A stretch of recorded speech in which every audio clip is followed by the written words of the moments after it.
L'heure des pros, Pascal Pro dézingue Eugénie Bastier sur CNews, elle a peur de se faire attaquer. Les menaces de François Bayrou pour réduire la dette, l'insécurité en France mais aussi l'invitation de Patrice Carmouze ont constitué les temps forts de l'heure des pros ce mercredi 29 mai 2025. Un plateau garni a accompagné Pascal Pro ce mercredi 29 mai 2025 sur CNews. L'heure des pros a réuni Eugénie Bastier, Éric Revel, Éric Nolot, Yohann Usaï mais aussi Thomas Bonnet pour commenter l'actualité. Le premier sujet du jour s'est porté sur l'interview, la veille, de François Bayrou accordée à Apolline de Malherbe sur BFM TV. En effet, le Premier ministre a prévenu qu'un effort serait demandé, à tous les Français, sans exception. L'orchestrateur des débats a proposé la suppression des aides aux étrangers et des autorités administratives.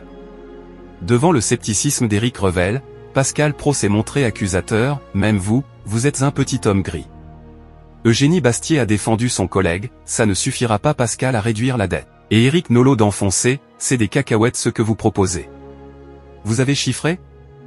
Eugénie Bastier redoute les gangs de retraités. Eugénie Bastier, qui a proposé de s'attaquer aux retraités, s'est attiré les foudres des seniors. Pascal Pro s'est fait un malin plaisir de lire quelques plaintes de téléspectateurs.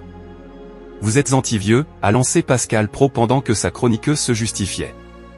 Non Pascal, ne dites pas ça parce qu'après je vais avoir des gangs de retraités qui m'attendent chez moi. Dans la dernière partie du talk, Patrice Carmouze a assuré la promotion de sa pièce de théâtre, Éloge de la accent grave peu près, avec le reproche de constater que moins les commentateurs connaissent un sujet, et plus ils en parlent. Journée faste pour Pascal Pro. La marque L'heure des pros a signé des performances de haut vol ce mardi 27 mai. En matinée, le talk a réuni 624 000 individus, 21,2% de l'ensemble du public et 14,7% des CSP+. CNews, leader info, s'est approché du record historique pour le rendez-vous matinal, qui est établi à 23,8% en part de marché. En soirée, l'heure des pros 2 a intéressé 913 000 fidèles, soit 5% des Français devant le petit écran, 4,1% des CSP+, et 3,2% des 25 à 49 ans. Pascal Pro était suivi par 1,07 million d'aficionados à 20h59.